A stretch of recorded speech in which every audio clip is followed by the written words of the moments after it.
was driving down the dark countryside road on my last pizza delivery of the night. I had my high beams on, the shadows danced in and out of the trees. The car was warm, with the music off. The only noise was the GPS directing me to the customer. The car smelled pretty good. The lady, she had ordered a pepperoni pizza and a 2-liter with cheesy breadsticks. She had to buy the breadsticks in order for us to deliver out this far. Not completely unusual for a delivery to be out in the middle of nowhere, just doesn't happen that often. I hadn't seen a house for miles on this unfamiliar road. I was beginning to think Rachel gave me the wrong address when the road finally straightened out and the trees on my right opened to a field. There was the house coming up. The farmhouse was very dark, with one power line leading to it. I hit the notification button on my phone to let my boss know I just got there. I pulled into the driveway. The rocks crunched under my tires, thinking to myself that she needs to fix these potholes. I turned my car off, taking my keys and the pizza bag with me, as well as the 2-liter drink. I left my phone on the car mount, thinking that this would be a short trip, and because my hands were full, I locked the door and closed it. At this point, usually a light would turn on in the house, and someone would come out and greet me, but not this time. This time, the house was dark, and honestly looked like no one was home. I continued up the wooden front porch stairs and approached the door. I sat the 2-liter down and knocked. No answer. I waited for about a minute and then decided I must have gotten the wrong address.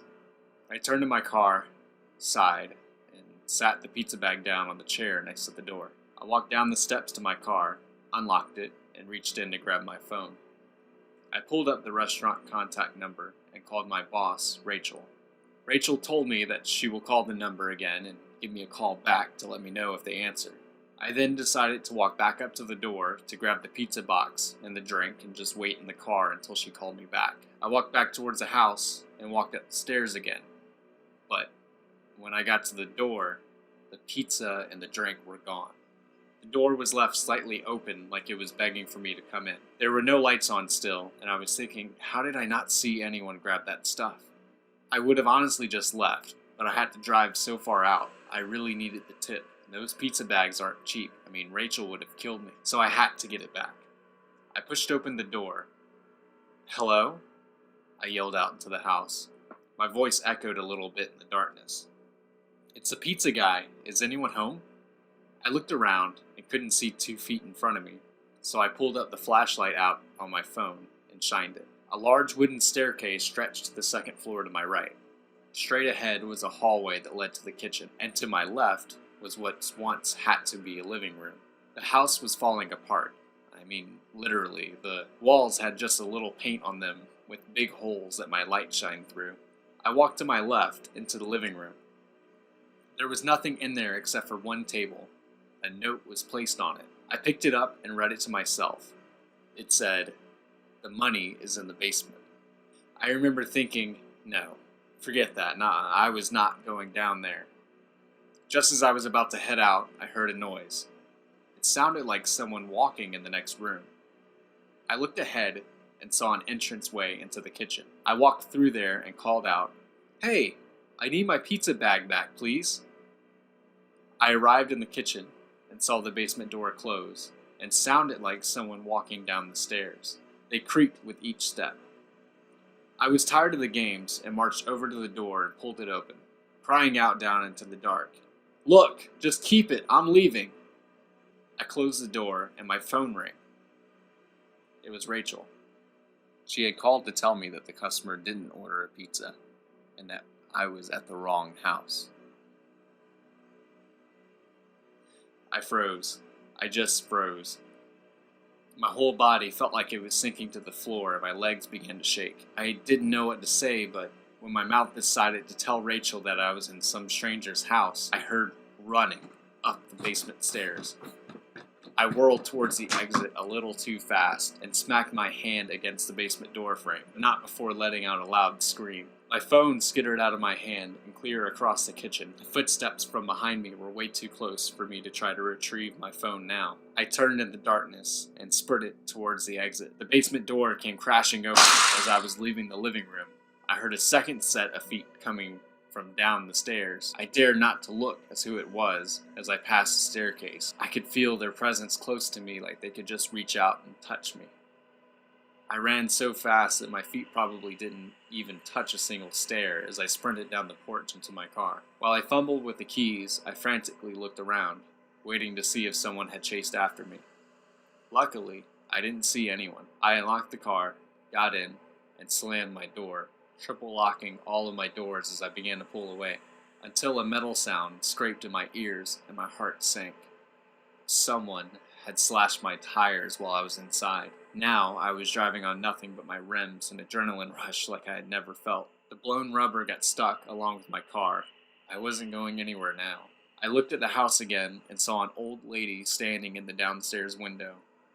She had ragged clothes on. I looked straight ahead, and in my headlights was a tall man walking from the backyard and down the driveway towards me. This monster had what appeared to be a crowbar in hand. There was a loud bang on my passenger side. I don't know how I missed him, but another man had approached my car and was now appearing through the window and at me. His eyes, they didn't look right. They were wider than they should be. I could only think of one thing to do in that moment, and that was to run. I opened my door and bolted across the road and into the woods. The brush was very thick. I could feel thorns ripping in my pants, and then one of the bushes tripped me up, and I slid down a little hill to the base of the tree. I couldn't see anything around me. It was so dark. I felt the tree and climbed around to the other side. I could only think to wait there and plan my next action. I didn't hear my pursuers yet, so I knew that they didn't see exactly where I was. I could hear sticks cracking, branches brushing to the side, and the leaves crunching under them. I heard one slowly sliding down the hill to my left, and there he was. I swear he looked right at me, but didn't see me. Then the other followed closely behind him to my right. They merged in front of me, walking right past. I sat motionless, wishing that I didn't exist here in this moment. The leaves continued crunching away, further and further away. All I remember was not knowing what to do next. Should I just wait until morning? Should I just run now and hope they don't hear me? What happens if they catch me? Then, the sirens. I heard the sirens coming from down the road behind me. Oh God, I thought I'm saved. Then flickering red and blue lights slowly illuminated the woods, and those people about 50 yards from me, I could see them now. Their clothes, they were disgusting, and their faces appeared disfigured, but they could also see me. I sprang up from the tree and turned towards the road. I climbed up the hill, using the little trees for support. Behind me was the cacophonic sound of two killers destroying the earth to get to me. I climbed past the last tree and entered to the safety of the road and the headlights of the quickly approaching police car. My savior had arrived. After the officer got out of his cruiser, he asked me what had happened. I told him, and he reached to his radio and called for backup. They responded that they were close now. Sure enough, more lights were coming down the dark road. When they arrived, the responding officer sent the two officers into the woods, searching for my attackers with guns drawn, while he went into the house to locate the lady. I want to tell you that those three were caught, but they weren't.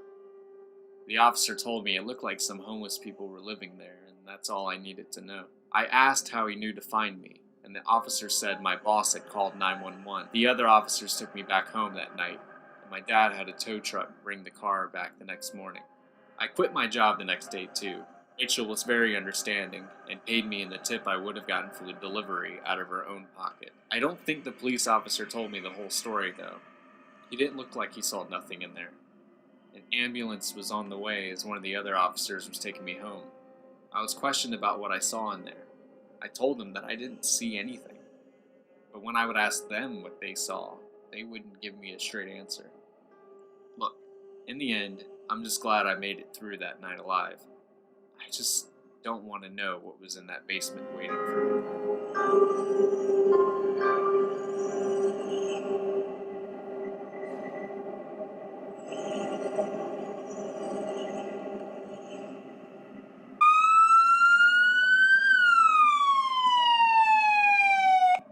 I arrived to the house. A teenage boy frantically flags me down, waving his arms with fear in his eyes. I got out of the car and approached him. The boy screamed at me. I rushed over to him. I already knew this call was not going to be anything ordinary, so I called backup. Okay, calm down. I have more officers on the way. They will be here any moment. Dispatch told me this kid was directed to the wrong house for a pizza delivery. I know this house. It's been condemned by the county. No one is allowed in there, but every once in a while we'll find drug dealers here and squatters and horny teenagers. I stood there with the kid. I could tell he felt safer with me. Soon enough, my fellow deputies showed. Officer Bryant and Officer Kelly joined me. Officer Reynolds stayed with the kid. This was the most excitement the department has had in a long time. Alright, the kid says 2 attackers are in the woods, possibly armed, another in the house.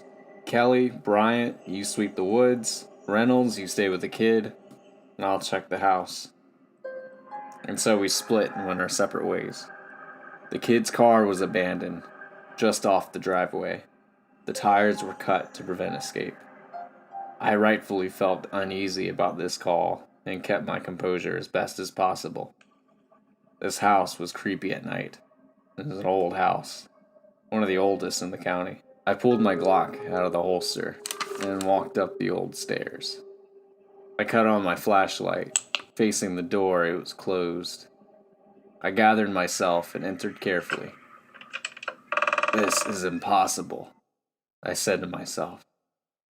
From the outside, the house was old and decrepit, but inside, it was beautiful. To my right was a grand staircase with ornate rails. Straight ahead was a hallway with candlesticks lighting the way. And to my left sat a parlor with a piano, couch, decorated walls with fancy jewelry. I heard a noise upstairs. It must be that woman. I put away my flashlight at this point because the light in here was sufficient. I ascended the stairs and found myself transfixed with the architecture. A chandelier descended in the entryway. I snapped myself back into the reality that I was in and made my way to the top. Once I reached the summit, I stood and looked down the second floor hall and saw 5 doors leading down it. I went to the first door on the left, with gun drawn in my hand. It was a small room, just had an open wardrobe, some knitting supplies and other things. The second door, the first to the right, was the bathroom. It had a bathtub with clawed feet and a toilet with a pull cord in the corner, and that was it. The third room, second on the right, was a bedroom. A little boy's room. There were toys, a bed, and a chest of drawers. No one in there. The fourth room, and second on the left, was a little girl's room. It was blue, with dolls, a bed, playhouse, and some art. The final room, the door at the end of the hall, was the master bedroom. This room was not empty. Someone was in there. In the corner was a woman. This woman was facing the left corner on the other side of the bed. There was but one candle on the nightstand closest to it. I called out to her, but she didn't respond. So I lifted my gun and walked over to her. She still stared in the corner. I reached my hand out and grabbed her shoulder. It was cold, and I turned her to face me. To my surprise, it was just a mannequin that belonged in the sewing room. I holstered my gun and sighed out of relief. But I turned, and on the bed in front of me stood an old woman who jumped and pinned me to the corner. Everything went dark, and I pushed her off. She was gone. I cut on my flashlight, and the furniture was gone too. I shined the light around the room. The walls were now crumbling. The house was decrepit just as how the outside looked. I stood and drew my gun, exiting the room, and walked down the dark hallway and down the stairs. Just then my radio came on. It was Reynolds. He told me the kid said to check the basement. Basement? What basement? He said the basement is in the kitchen. I walked into the parlor and saw a table with a note on it. It said, "The money is in the basement." Of course, they were trying to lead him to the basement to do God knows what. In the kitchen, the cockroaches scattered when I walked in. There was the basement door, wide open, leading down to the depths of darkness. On the floor was a cell phone. I bent down and put it in my pocket. Then there was a noise coming from down the basement. I gathered my courage, with my flashlight raised in one hand and gun in the other. I took it one step at a time down the basement stairs. They creaked with each step. It smelled. I've smelled this before. Knew exactly what it was. I reached the bottom of the stairs and looked around. There it was, the source of the smell. 3 bodies lay in the basement to my left. A woman and 2 children. I turned to my radio and looked up the basement stairs. Dispatch, I'm at the house. We have 3 bodies. I turned back to the 3 on the ground, and to my horror, they were standing now, pointing at me. Terrified expressions on their faces, blood dripping from their bodies. I let out a scream and backed up into a person behind me. It was the woman again, eyes black and screaming into my face, grabbing me, knocking my flashlight out of my hand.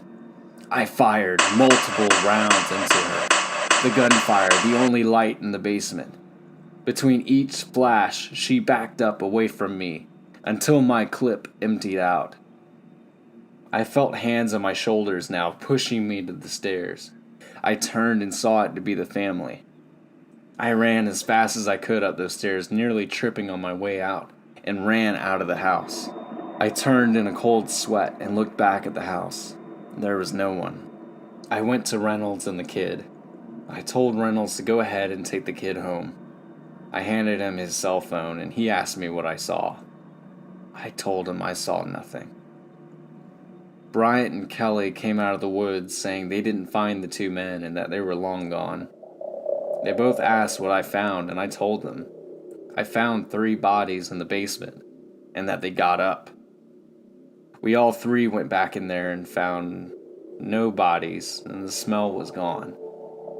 The only thing left in the basement was just my flashlight on the ground. I'm telling you, there was a woman and 2 children here. They were gone.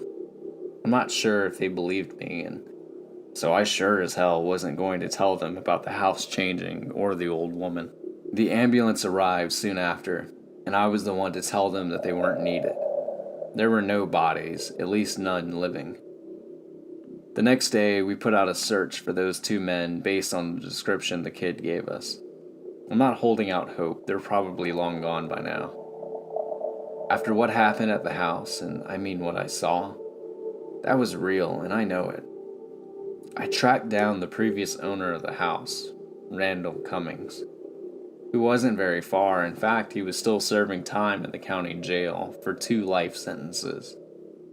I read up on the case file and remember in my early days starting out what happened.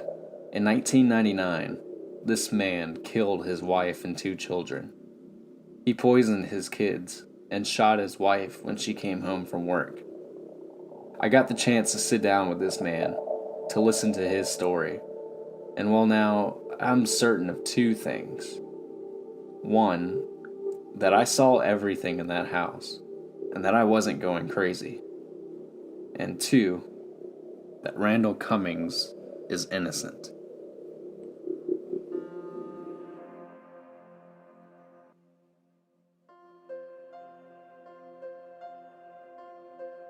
We moved into that house on Christmas in '97. It started off great. The house was renovated to how it was originally built in 1816. The only real problem with the house was just some family of rats that lived in the walls. But with that price the bank gave us, we couldn't pass it up. It had plenty of property for me to go hunting. It had plenty of space for us. I mean, me, my wife, my daughter Sarah, and our newborn Charlie. This was supposed to be the house we would spend the rest of our lives in. And for them, that was true. For the first few months, the house was everything we wanted it to be. Liza was a stay-at-home mom with the kids, while I went to go work at the paper mill. When Sarah wasn't in school, Liza would play games with her around the house like hide and seek, find the bear, and tea parties. When I came home from work at around 6, she would have dinner on the table and we would eat as a family. Everything was perfect. Then, in the summer of '98, we started to notice some strange things. At first, it was just some things were moved from where we put them, like the keys to the truck would be on a different table, or some things would be gone 1 second and then right where we left it the next. It was an old house, so noises were expected, but we constantly heard someone pacing downstairs when everybody was upstairs or tapping in the walls. Nothing happened in the beginning that would make us question our sanity. That is, until Liza called the cops the first time. It was a Friday and I had gone to work. Liza was at home with Charlie and Sarah playing the game they made up called Find the Bear, which is a game where Liza would hide a teddy bear somewhere in the house and Sarah had to find it. Liza told me that she hid the bear in Charlie's room, and while Sarah was looking for the bear, Liza heard a tapping down in the basement. She left Charlie playing with some toys in the living room and went down into the basement to figure out what that tapping was. She told me when she got there, she smelled something terrible. Tapping was now louder, and she couldn't find where it was coming from. We didn't keep anything down there, so it was just brick and concrete. Only thing in there was a light bulb that hung from the ceiling with a pull string. She told me the light flickered a bit, and then cut off while she was down there. Liza was scared. She searched for the light, and when she pulled the string, the light came on, and there in front of her was a woman. Pale. A hole in her chest, and screaming with a look of horror on her face. My wife, she ran up the stairs and slammed the door. She called the police to come check out the basement. When the police arrived, they didn't find anyone down there. They searched the whole house, didn't find anyone. After the commotion, when Liza finally collected herself and turned her attention back to Sarah, well, she asked Sarah if she found that teddy bear. Sarah told Liza that she did. She said an old lady handed it to her in Charlie's room. I never believed in ghosts. Liza did. She came from a very superstitious household, and she believed all that horse shit, but I didn't. I failed her. I failed to comfort her when she needed me. Whenever I was gone, she would see things or hear stuff around the house. Sarah would see things too. A few nights, Sarah would wake up screaming. She had really bad nightmares all her life and cried all the time as a baby, so I didn't think anything of it. She would say there was someone under her bed. Well, to comfort her, I would check under the bed before I cut on the light and said goodnight to her. She told me that late at night, when it was dark, a hand would come up from under the bed, and a scary little girl with red eyes and a white mouth would stare at her. I never believed her, but I wish I did. Charlie, he would cry at night too. He only started to cry in his bed when we moved to that house. When he was an infant, that boy never shed a tear. He was the quietest baby in the world. Around 3 a.m. most nights, that little boy would cry his eyes out. He didn't know many words at the time, but what he did know was the word scary. He said the word scary a lot. I just thought Sarah was influencing him with that. Liza scared the hell out of me one night. I was asleep in the bed, and so was she, until she woke up for a second. She said she saw an old woman standing in the corner. She told me the woman walked over and climbed into the bed, keeping eye contact the whole time. She crawled into the bed and got on top of her and placed a cold hand on her face. Liza couldn't move the whole time. She couldn't scream. All she could do was cry.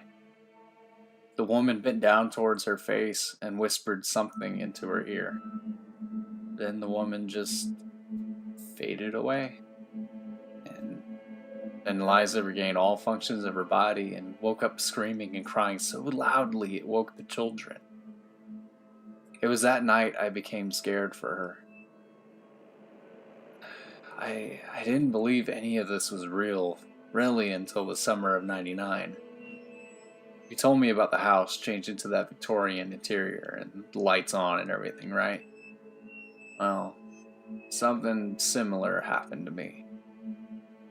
Liza was on the verge of a total mental breakdown from the house, so she went to stay the weekend with her sister in Richmond. I had off at the paper mill that weekend, so I went into town to get some groceries and came back home. When I opened the door, the house was different. What I saw was an old house. The interior was decayed. Terrible smell drifted around the house. Chandelier was broken on the ground. I was thinking, what the hell is going on? I dropped my bags and walked upstairs. The steps almost collapsed under my weight. I went into our bedroom and it was red.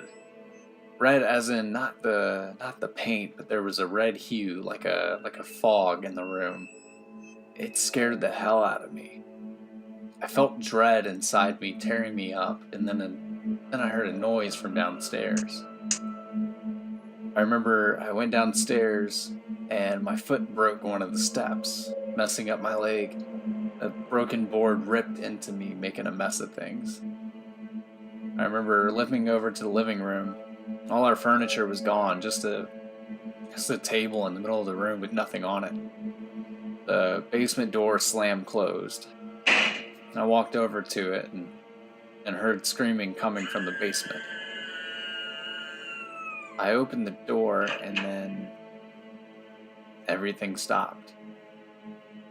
The house went back to normal. I looked around, our furniture was back, and the house looked exactly like it was when I left to go grocery shopping. And my leg, it was cleaned up too.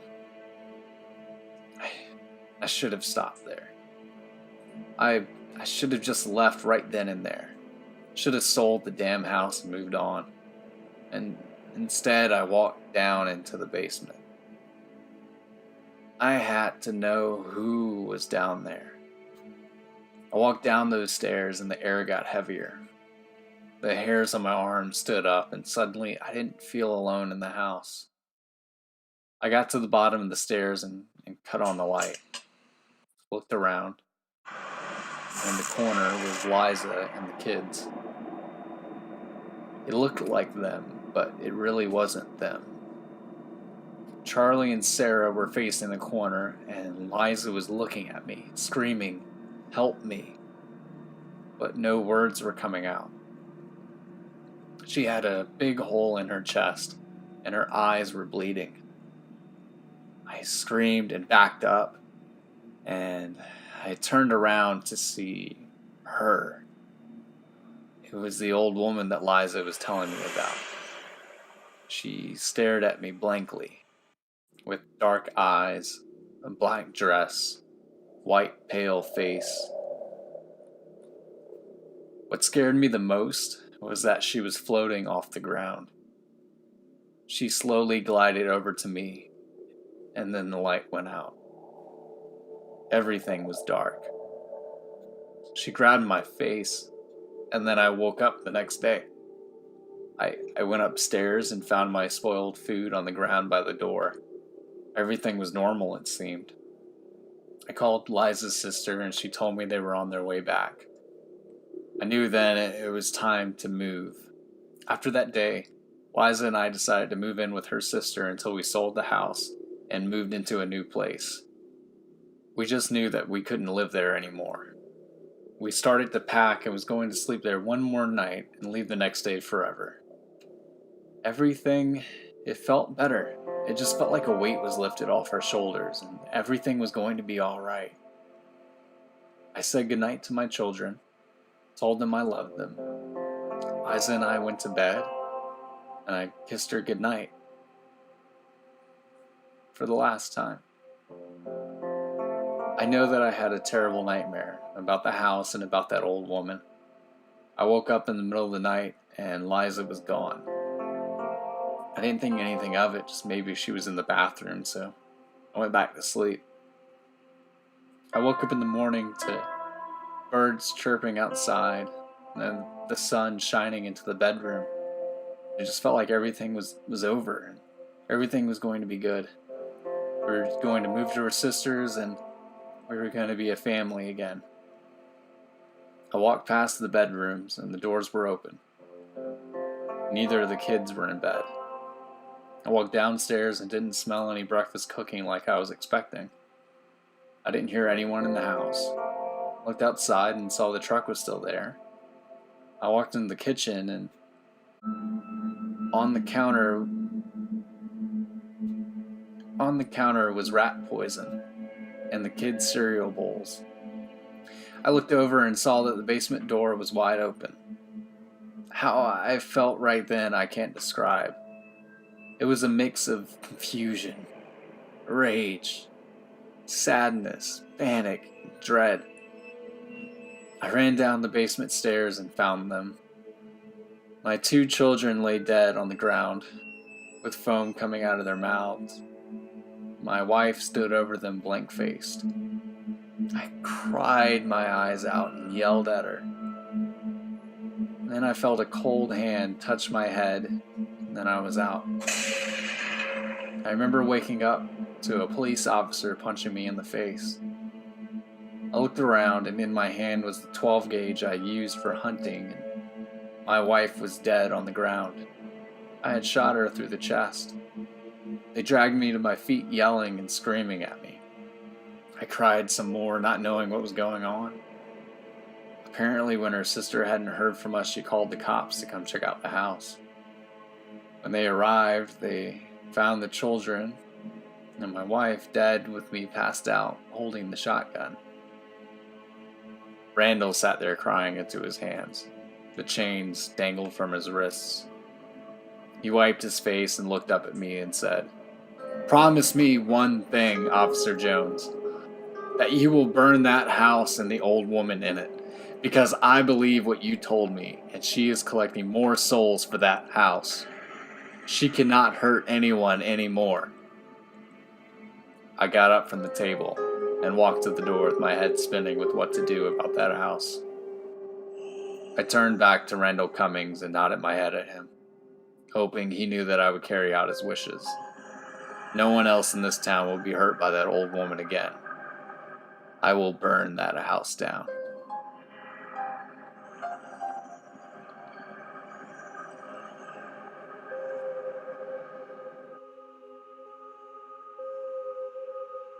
After Officer Jones left the county jail, he did some research on the house at West Point. Not only was there a murder there in 1999, but also deaths of the people living there in 1996, 1987, 1962, 1941, 1922, and 1907. Some died by suicide, and others by something horrific. And then after that, there is just the record of it being built in 1816. There is evil living in that house, and the officer will burn it down to stop anyone else from falling victim to it. He filled up his jerry cans and drove to that house in his personal car. No one could know that it was him. when he arrived a little after midnight to ensure that virtually no car would be passing by him at this time. He got out of the car with the 2 gasoline jugs and walked over to the stairs. He carried with him the gas, his flashlight, and sidearm just in case. He opened the door and set down the jugs, looking around with his flashlight. The dark house looked as usual, old and decrepit. He closed the door, not seeing the tall man out in the front yard watching him. Jones walked up the stairs, starting the line of gasoline from the master bedroom. When he opened the bedroom door and saw an outline of a woman in there, he just kept his head down and began to pour the gas. He backed out of the room and looked to the left, seeing the little girl's room with a girl with red eyes and foam coming out of her mouth watching him. He turned to his right and saw a toddler sitting on the ground with a ball, pale-faced, with foam in his mouth. He continued backing up with the trail of gas and looked into the sewing room. A woman sat in the chair, looking in the mirror, combing her hair. To his right was the bathroom with a grown man bathing in the tub. The whole time he was backing up, keeping his head down, he knew that a woman in black was floating in front of him ever since the master bedroom. The balcony broke, and wood hit the floor below. A body hung from the ceiling where the chandelier used to be. He tried his best to ignore all the ghastly sights and sounds around him, but it was increasingly getting more and more difficult. When he reached the bottom of the stairs, he turned and closed the front door and kept moving into the parlor. He heard crying in there. He couldn't ignore it when he looked up and saw a weird-looking man in the kitchen. The man had a knife in his hand. This wasn't a ghost. The officer drew his gun and pointed it at the man, saying, "Drop the knife or I'll shoot." The man didn't even flinch and just ran at the officer with the knife. When he entered the parlor, the officer shot several times into this man. He fell. Jones walked to the body and rolled him over with his foot. The man's eyes were white and his body was pale. A line of blood came out the corner of his mouth. He thought this man must be one of the men that attacked the pizza driver. He walked past the body, pouring more gasoline into the kitchen. When the officer stopped at the basement door, he saw that the door was open, and a scratching noise came from down the stairs. When he raised the flashlight and pointed it into the basement, a tall man with white eyes and pale face stared back at him. He had a crowbar in his hands. The officer closed the door and backed up. The tall man ran up the stairs, and as the officer raised his gun to fire, he was struck by a man. The same man he had just shot. His eyes were red, struggling on top of him with the knife poised to come down on the officer. Then, the basement door came crashing open, with the tall man coming to assist his friend. The officer reached for his gun and fired on the man on top of him. He collapsed on top. The tall man moved the crowbar above his shoulders, coming down onto the officer when he fired the rest of his bullets into the man. They now both lay dead on top of him. The officer got up and ran to the front door. He turned and flipped on his lighter, throwing it on the trail of gas. It lit up and the path of fire traveled up the stairs and into the parlor. The old house was ablaze quickly. He ran out of the house and turned to watch it burn. The fire reflected in his eyes. Shadows of people began running out of the house, some men, women, and children. The spirits were now free of this prison. In the downstairs window was the old woman dressed in black. Flames engulfed around her, and she was gone. The old house began to crumble, and the front collapsed on top of itself. The officer smiled and walked to his car. He pulled out the rocky driveway and saw the old woman in the yard watching him as he left down the road. It was quiet in the car. The officer looked in his rearview mirror and saw the woman in his back seat smiling at him. His eyes turned to fire and then to white. The car crashed into a nearby tree. After a few moments of silence, the officer woke and opened the door, falling out onto the ground. He saw that the door in the back seat was open, and the woman in black was walking down the road. She was now free from her prison.